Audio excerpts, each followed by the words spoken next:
Eating time ng mga miming.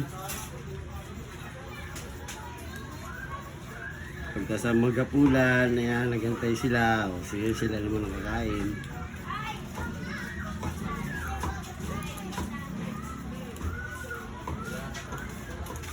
Ayan ang kainan nila. Tapos si Oren na batang ulonggo po yun, pusang ulonggo po yun. Nasa loob.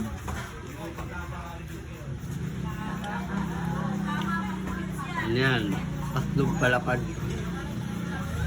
Ayan. Ay, dalawa. Dalawa kasi hagdanan. Ano ito?